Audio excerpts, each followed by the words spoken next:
Time now for John Clarke and Bryan Dawe with their take on the week in politics.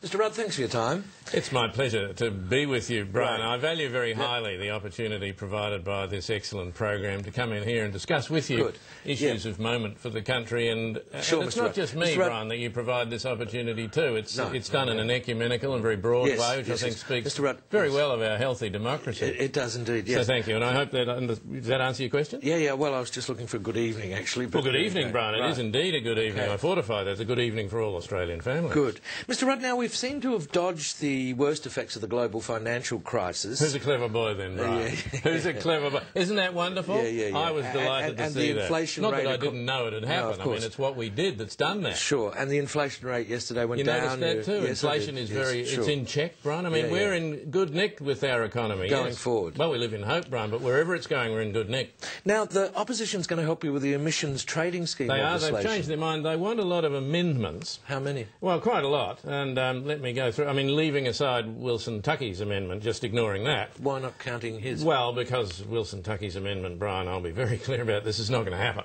Well, why not? Because what Wilson Tuckey is suggesting, Brian, is not physically possible. Well, why not? Because it won't fit. Brian. Now, Wilson Tuckey has criticised his own leader, hasn't he? He has, but I wouldn't worry about that because... He circulated this email. He has, but I don't think that Malcolm Turnbull is going to do what Wilson Tuckey is suggesting. So he's not going to do what he wants to do? No, I don't think he's going to do what Wilson Tuckey wants. Because he's in the minority, it won't fit. It won't fit. And he's, of course he's in the minority. I mean, he's baying at the moon. Yeah, sure. OK, now, the new anti-terrorist laws, are they going to support you on that as well? Well, I hope they do. This is very important. This is a toughening of the current law. It's a toughening. Good verb. Well chosen, Brian. It's a toughening. Because we do need to frighten people outside the country, don't we? Outside the country. Yeah.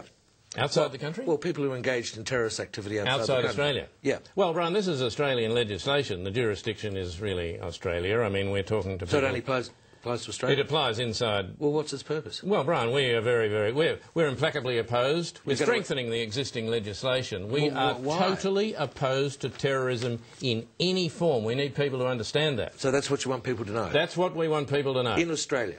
Yes, in Australia, Brian. The voters?